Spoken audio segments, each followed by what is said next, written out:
વરસાદની સુરત શહેરમાં ધોધમાર વરસાદ વરસ્યો। શહેરના અલગ અલગ વિસ્તારમાં વરસાદ ખાબક્યો।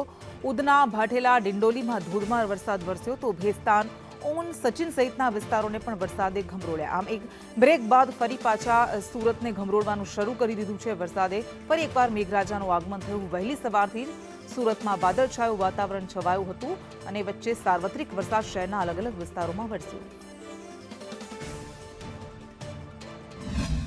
સુરતમાં સતત બીજા દિવસે સાર્વત્રિક વરસાદ વરસી રહ્યો છે। સુરતના અલગ અલગ વિસ્તારોમાં વહેલી સવારથી જે રીતે વાદળછાયું વાતાવરણ હતું ત્યારે વાદળછાયું વાતાવરણ વચ્ચે હવે સુરતના અનેકો વિસ્તારોમાં ધોધમાર વરસાદ વરસી રહ્યો છે। સીધા દ્રશ્યો જોઈ શકો છો। સુરતના ભાટેના, ઉધના, ભેસ્તાન, લિંબાયત, ગોડાદરા, ડિંડોલી અનેકો વિસ્તારોમાં ધોધમાર વરસાદ વરસી રહ્યો છે।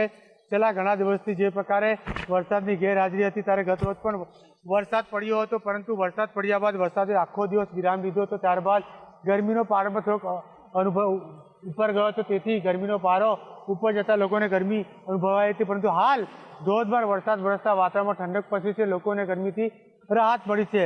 કહી શકાય છે કે હવામાન વિભાગ દ્વારા આગામી 27 જુલાઈ સુધી સુરત સહિત દક્ષિણ ગુજરાતમાં ધોધમાર વરસાદ પડશે તેવી આગાહી કરી છે। તે જ પ્રમાણે સમગ્ર સુરત શહેરમાં ધોધમાર વરસાદ વરસી રહ્યો છે। કેમેરામેન ભૂષણ ચૌધરી સાથે જયેન્દ્ર પાંડે, સંદેશ ન્યૂઝ, સુરત।